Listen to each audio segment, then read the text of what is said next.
음. 가빈이 기도 제목 뭐야?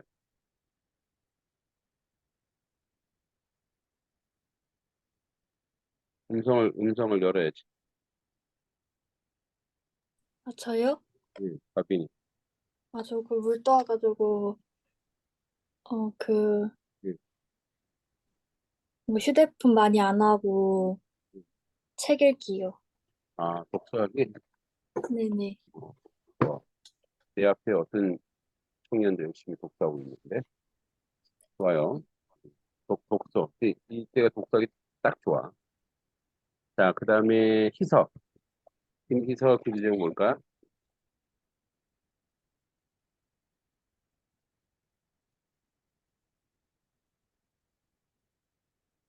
공부? 이제 방학해서 공부한다고? 방학 중에 규칙적인 공부하기. 좋아요. 자, 그 다음에 윤서. 윤서 기도 제목 뭘까?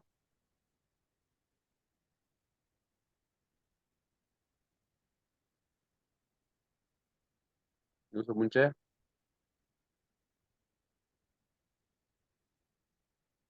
일찍 일어나기? 예, 일찍 일어나고 규칙적인.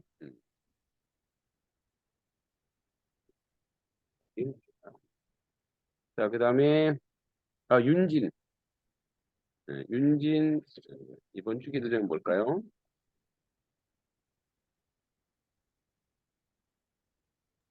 안녕하세요. 안녕. 윤진이 기도 제목. 저는 아버지랑 동생이 금연할 수 있게 아버지랑 동생이 그러면 해주세요. 음, 네, 그게 기도 제목이고 두 번째 기도 제목은 음, 음, 뭔가 정신적으로나 신체적으로나 건강할 수 있게 음, 해주세요. 제적 그 두 개입니다. 건강. 지금은 그러면 저기 그 춘천에 있나? 네, 오늘 춘천으로 왔어요. 그렇구만. 알겠어요. 네. 그다음에 음, 또, 진석 기도 제목. 이제 싸고 좋은 집 알아볼 수 있게 지금 어디 쪽에? 아직 안 나왔는데 음, 부산 쪽으로 가지 않을까. 안에 오케이. 그다음에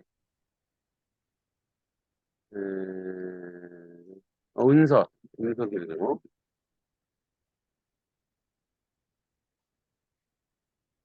마음이 평안길. 네, 다 됐나? 확인, 순서, 윤서, 윤진, 진서, 오케이. 네, 여러분, 겨울 1박 2일로 우리 겨울 수련을 한번 해야 되는데, 제 생각에는 지금 동계 수련회 주일, 월 이렇게 해서 22일 뭐고, 이거 발표가 하나 있네. 28일, 29일. 1월 28일, 29일 주일 월 해서 동계 수련회를 잡고 있는데 혹시 시간이 안 되면 개인적으로 문자해 주세요. 그래서 주일하고 주일날 뭐 예배 드리고 좀 만난 거 먹고 월요일 날 뭐 에버랜드나 롯데월드 이렇게 가는 걸로 늘 하던 대로 하는데 또 참석 여부와 날짜가 괜찮은지 얘기해 주세요. 그래서 내가 날짜는 올려놓을게. 1월 28일, 29일이나 2월 달에는 둘째 주고 추석이 아니, 설날이 있어갖고 아니면 2월 18일로 가야 되는데 일단 1월 28, 29 번 8, 29. 자, 제가 한번 여러분들에게 올려드립니다. 자, 오늘 찬양 함께 할 찬양 들어봅시다. 오늘 함께 할 찬양은 새해맞이 찬양입니다. 찬송가에서 골랐습니다. 권한 내용은 편히 1 9가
예수님 함께 남으고 주의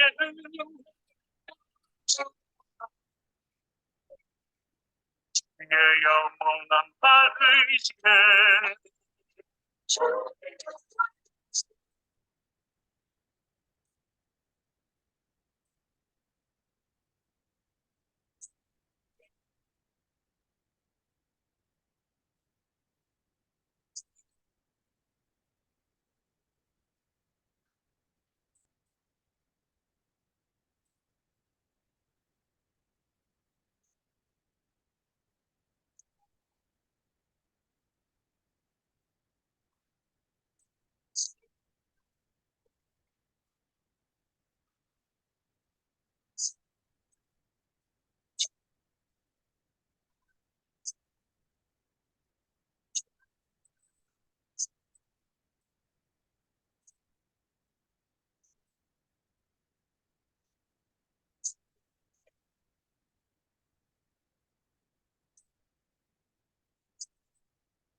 그렇죠?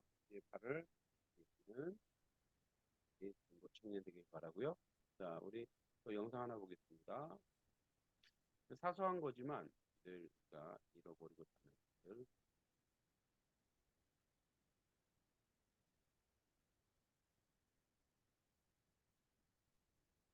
필요한 거 있을 예, 필요한 거 있을 때 네, 전화 드리죠. 아니요, 필요할 때만 한 번씩 드립니다.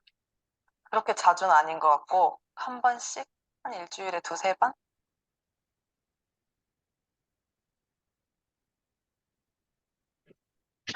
왜? 아빠. 바쁘나? 아니, 다 끝났어. 아빠.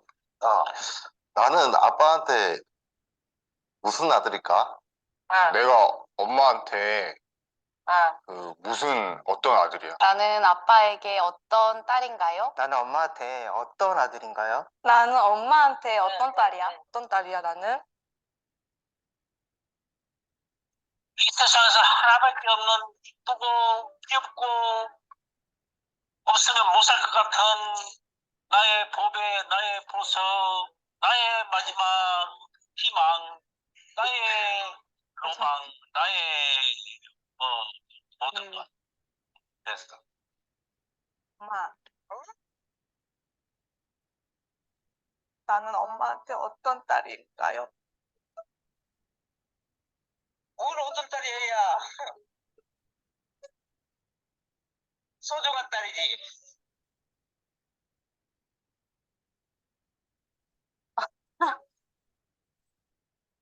응.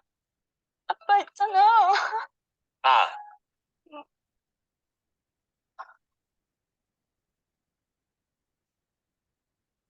서울에서 뭔일 있었어? 아니, 그럼. 아빠. 어. 야, 물어보고 싶은 게 있는데 어. 나는 아빠한테 어떤 딸이야? 나 질문 편들이지 왜?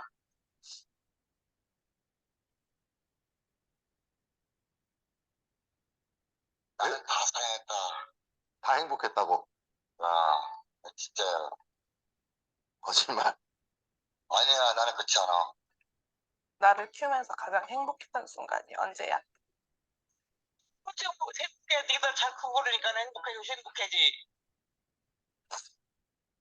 나를 키우면서 가장 행복했던 순간이 있어? 당연히 있지. 항상 행복했어. 나 태어났을 때부터 지금까지? 항상 행복했어. 가끔 네가 속을 썩일 때는 좀 속상하기는 했지만 그래도 항상 행복해. 어디서 엄마가 너 같은 딸을 얻겠냐? 절대 힘들지 않았지. 나는 우리 아들이 있어서 행복했지. 지금도 우리 아들이 건강하니 잘하고 있으면 나는 그걸로 감사하게 생각하고 있지. 미안한 적 있지? 없이 살면서 니들 마음대로 못 먹이고 그런 것이 걸리지 뭐. 키울 때는.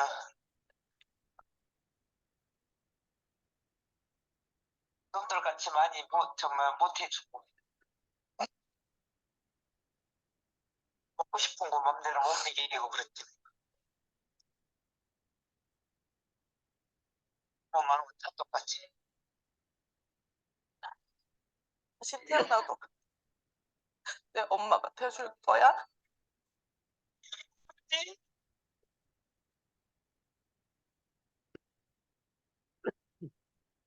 그럼 다시 태어나도 우리 아빠가 될 거야? 당연하지, 세계사람은. 근데 왜 그래? 갑자기 생각나서 물어보는 거야. 됐어. 내가 너를 지금 어디에서 이뻐인 줄 알잖아. 그러면 엄마는 다시 태어나도 내 엄마로 태어날 거야? 그러지. 왜 그런 얘기 하는 거야? 오늘 갑자기? 그냥 엄마 생각났어.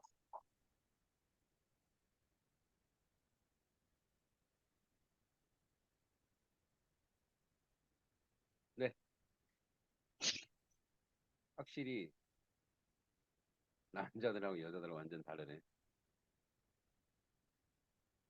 우리 여성들은 좀 몰입하는데 남자들은 아빠들도 그래요. 왜 그래? 뭔 일이야? 이렇게 하죠. 자, 오늘 또 한번 말씀 같이 보겠습니다.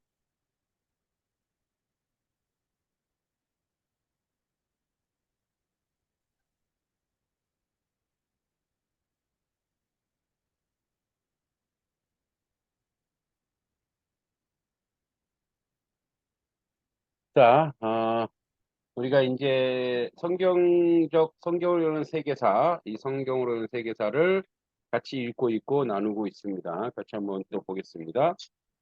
이게 지금 우리가 지금 67페이지 할 차례네요. 67페이지. 자, 먹지 말라 한 것을 먹었은즉 봅시다. 하나님께서 아담에게 선악을 알게 하는 나무를 실과를 먹지 말라고 하신 것은 아담의 자유를 제한하는 것이 아니라 다스리는 자로서 절제를 요구한 것이다. 그러니까 이제 뭔가 자연 만물을 다스리려면 절제가 필요하죠. 선악의 분별하는 교만과 탐욕에서 나오는 것이 아니기 때문이다. 그런데 거짓말쟁이 사탄은 하와에게 그것을 먹어버리라고 유혹한다. 너희가 그것을 먹는 날에 너희 눈이 밝아 하나님과 같이 되어 선악을 알 줄을 하나님이 아심이니라. 사탄은 자신의 거짓말의 신빙성을 싣기 위하여 하나님을 두 번씩이나 들먹여가며 하와를 미혹했다. 이때로부터 절제하지 못하는 것은 사탄의 고전적 무기가 되었고 자긍하며 교만하게 된 것은 패망의 함정이 된 것이다.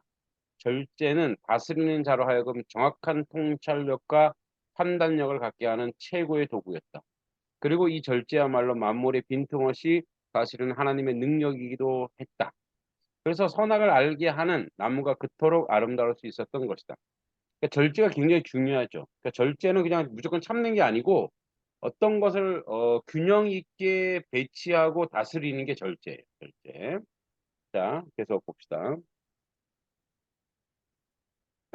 자, 그래서 앞에서 뭐였죠? 앞에서 그럼 하나님께서 권유하신 그 절제 능력을 사람이 포기하게 된다면 그것을 다스리는 자로서의 자격까지도 포기하는 셈이 되는 것이다. 선악을 알게 하는 나무의 실과를 먹지 말라. 내가 먹는다는 정령 죽으리라 하시니라. 절제를 포기한 사람에게 남은 길은 다스리는 자의 자리에서 쫓겨나 가속화된 엔트로피의 증가와 함께 블랙홀을 향해 달려가는 짐승 같은 삶뿐이다. 이로써 사람에게는 고난의 가시밭길이 예비되었다. 그것은 증가하는 무질서 때문에 사람이 마땅히 감수해야 하는 물리적 반응이었다.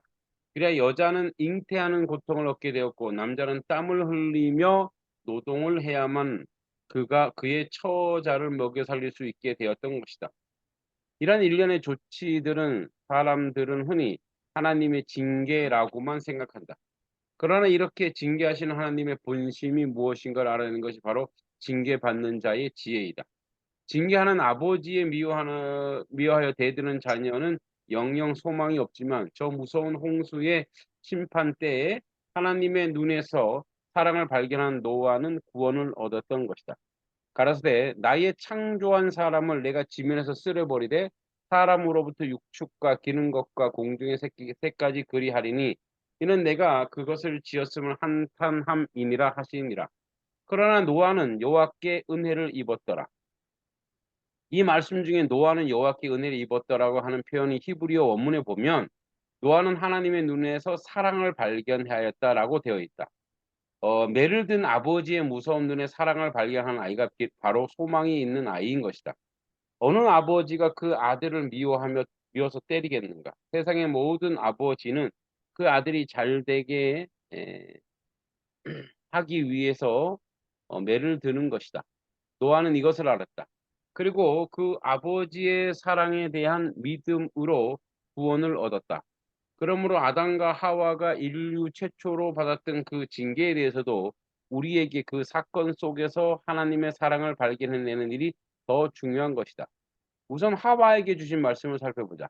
또 여자에게 이르시되 내가 내게 잉태하는 고통을 크게 더하리니 내가 수고하고 자식을 낳을 것이며 너는 남편을 사모하고 남편은 너를 다스릴 것이니라. 하나님께서 하와에게 자식을 낳게 했던 이유는 생육하고 번성하여 땅에 충만하라는 것이었다. 그러나 사람이 선악을 알게 하는 나무의 열매를 먹고 절제를 포기하면서부터 자식을 낳는다는 것은 새로운 의미를 갖게 되었다.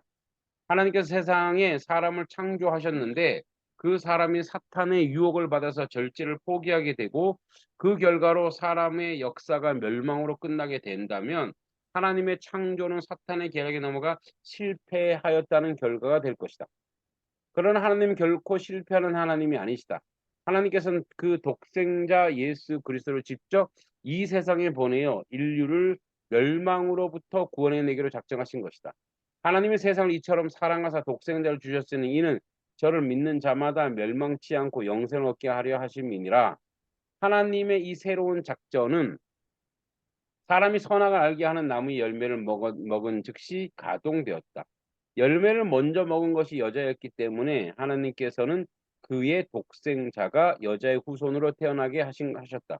여자는 사탄에게 속았으므로 그에게 보복할 권리가 있으며 자신의 손으로 사탄에 징계해야만 그 죄로부터 구원을 받을 수 있기 때문이었다. 내가 너로 여자와 원수가 되게 하고 너의 후손도 여자의 후손과 원수가 되게 하리니 여자의 후손은 내 머리를 상하게 할 것이요 너는 그 발꿈치를 상하게 할 것이다. 자, 여자의 후손이 누구예요? 예수님이죠. 예수님이 사탄을 머리를 밟아 이긴다는 거예요. 근데 사탄이 그 발꿈치를 상하게 한다는 거죠. 그 예수님이 십자가에 돌아가셨고 그러나 결국 부활했죠. 다스리는 자로서의 자격을 스스로 포기한 사람이 하나님의 독생자가 오시는 것을 감당하기 위해서는 사탄의 유혹을 넘어갔던 일에 대하여 많은 시련을 겪어가며 통회하고 고통으로부터 구원을 갈망하게 되기까지 충분한 시간이 필요했다. 그러나 절제의 포기로 인하여 가속화된 엔트로피의 증가로 인하여 사람은 그 시간에 이르기도 전에 죽어버리게 된 것이다. 그러므로 독생자의 구원 사역이 임하기까지 견디기 위해서는 그때까지 아담과 하와의 생명을 이어가는 일이 필요했다. 그리고 그 생명이 이어질 때마다 사람은 하나님의 충고를 소홀히 하였던 일과 그 아픔에 대해서 기억하는 일도 필요했다. 그래서 모든 여자들은 아이를 낳을 때마다 해산의 고통으로 울부짖게 된 것이며 모든 아이는 그 부모의 아픔을 물려받아 울음을 터뜨리면서 태어나게 된 것이다. 이렇게 해서 고통의 기억은 구원의 날까지 이어가게 되었지만 사람이 흙으로 돌아가는 그 기간을 조금이라도 더 연장해 주시기 위해서 하나님께서는 또 하나의 비상조치를 취하게 되었다. 절제의 포기로 인하여 나타난 엔트로피의 증가와 급속한 수명 단축을 막기 위해 사람에게 노동의 수고를 부과하셨던 것이다. 우리가 오래 사는 것이 바로 노동의 덕분이라는 거예요. 정욕을 절제하지 못하여 먹을 것을 탐하고 사람들 사이에서 이로 인해 경쟁과 갈등이 나타나게 되면 콜레스테롤과 스트레스의 증가로 인하여 사람은 더 빨리 죽게 되어 있었다. 그래서 하나님께서는 사람에게 노동을 하게 하시는 것으로 그 대책을 세우셨던 것이다. 내가 너들은 먹지 말라고 한 나무의 실과는 먹었은즉 땅은 너로 인하여 저주를 받고 너는 종신토록 수고하여야 그 소산을 먹으리라. 땅이 내게서 가시덤불과 엉겅퀴를 낼 것이라. 너의 먹는 것인 밭의 채소인즉 내가 얼굴에 땀이 흘러야 식물을 먹고 필경 흙으로 돌아가리니. 사람이 노동으로 땀을 흘리며 절제 능력을 회복해야만 콜레스테롤과 스트레스 증가를 억제할 수 있었다. 그거예요. 우리는 일을 해야 먹을 수 있죠. 여러분도 뭐 알바를 해야 되고, 그죠? 또 부모님도 일을 해야 되죠. 그러니까 그게 우리가 이렇게 교만하고 우리가 함부로 사용하는 것을 절제시킨다는 거예요. 왜 여러분 돈 많은 사람들은 어때요? 돈 많은 사람들은 그거를 쓰느라고 쓰다 보면 그 사람들이 건강한 것 같지만 뭐 결국은 그 사람들이 절제하지 못함으로 이제 인생을 포기하게 되는 거죠. 또한 농사의 현장에서 일을 해봐야 알맞은 비를 내리시고 결실의 기쁨을 주시는 하나님의 능력을 기억할 수 있을 것이다. 그렇게 함으로써 하나님께서 수고하고 절제하며 하나님을 의뢰하는 자들이 더 오래도록 살도록 조치해 놓으셨다. 자, 그러니까 이제 쭉 정리해 보면 사실 우리에게 고난이라고 하는 거, 우리에게 고통이라고 하는 것은 우리에게 생명을 더 연장해 주시려는 하나님의 뜻이고 하나님의 작정이고 하나님의 의지라는. 그러니까 우리가 그런 거죠. 아이러니하죠. 우리가 여러분들이 공부라는 것도 그래요. 공부라는 것도 여러분 인생에서 땀을 흘리고 애쓰고 그 결과가 중요한 게 아니라 땀을 흘리고 애쓰는 것 자체가 중요한 거라. 그 과정 자체가. 그래서 우리가 이제 절제하지 못하는 것. 그래서 하나님은 절제의 믿음. 다시 얘기하면 절제란 뭐냐면 무조건 참는 게 아니고 조절하는 거예요. 우리가 이제 음식을 절제한다 이거는 자기에게 알맞은 양만 먹어서 더 건강해져야 되는데 과식하잖아요. 그 절제가 무너진 거죠. 그렇게 되면 균형이 흐트러지면서 비만이 되고 결국은 그게 이제 우리가 병의 근원이 되죠. 사실은 현대사의 가장 큰 병의 근원은 뭡니까? 욕심이죠. 과식이나 과욕이나 그죠? 이런 것들, 스트레스 이런 것들. 그러니까 그런 거예요. 사람과의 관계 속에서도 저 사람이 나를 인정해 주는 것을 막 욕망으로 받아들이려면 다른 사람들 잘 보려면 그거는 불가능한 거예요. 그러니까 자기 자신 안에서 주체성을 가지면 저 사람들이 잘 보일 필요가 없거든. 그러니까 내가 주체성을 가지고 있으면 내가 하나님과의 연결이 똑바로 되어 있으면 그다음부터는 뭐냐면 어떤 보여지는 것에 신경을 쓰지 않아요. 그러니까 스트레스가 덜한 거죠. 그러니까 그게 절제. 그러니까 그 절제라고 하는 것은 하나님과 소통이 돼서 자기 자신을 잘 아는 거예요. 그리고 자기 자신을 통해서 자기가 이렇게 균형적인 뭐 언어 생활, 말, 식생활 이런 것들을 만들어 가야 되겠죠. 그래서 오늘도 여러분들이 절제 미덕 속에서 또 한 주 동안 승리하시기 바랍니다. 자, 여러분들 기도 제목을 놓고 여러분 주신 기도 제목 기도하고 마치도록 하겠습니다. 하나님 아버지 연우가 규칙적인 생활할 수 있게 도와주시고 그의 삶 속에 하나님의 그 개입과 긍휼하심이 있게 해주시고 절제를 통해서 자기의 균형 맞춘 그런 보람 있는 생활을 하게 해주시옵소서. 가빈이 이제 원서 다 내고 또 좋은 결과를 기다립니다. 독서하면서 마음을 잘 다스리는 귀한 딸이 되게 해주시고 희서 방학 중에 규칙적인 공부를 하여서 이제 고3이 되었습니다. 이제 고3이 준비를 잘 할 수 있도록 모든 상황과 환경 열어주시고 윤서 일찍 일어나서 규칙적인 생활을 통해서 온전히 하나님의 뜻을 이루게 해주시고 윤진이 또 아버지와 동생을 생각합니다. 그들이 금연하게 해주시고 또 믿음도 성장할 수 있도록 도와주시고 또 정신적으로 육체적으로도 건강할 수 있도록 모든 환경 상황 열어주시고 선한 역사가 귀한 따라가는데 있게 해주시옵소서. 진서 이제 친구와 부산이나 지방 어디에서 자취를 하게 되는데 싸고 좋은 집 얻을 수 있도록 모든 환경 상황 열어 주시옵소서. 은서 마음의 평안을 주시고 온전히 하나님 앞에 다 맡기고 오늘 저녁에 평안하게 잠을 잘 잘 수 있도록 인도해 주시옵소서. 또 우리가 수련을 놓고 우리가 기도합니다. 좋은 곳, 좋은 장소 허락해 주셔서 그들을 잘 감당할 수 있도록 이끌어 주시옵소서. 예수님의 이름으로 기도합니다. 아멘. 여러분들 혹시 캠핑을 원하면 요 10분 거리에 우리 집사님이 캠핑장을 운영하세요. 그래서 내가 한번 얘기한 적이 있어요. 그래서 여러분들 캠핑장을 한다면 또 이렇게 대여해 주시기로 뭐 얘기하셨으니까 여러분 잘 고민해서 일정 올릴 테니까 의견 주시기 바랍니다. 다음 주까지는 우리가 결정합시다. 자, 오늘까지 수고했습니다. 안녕. 한 주 동안 승리하세요.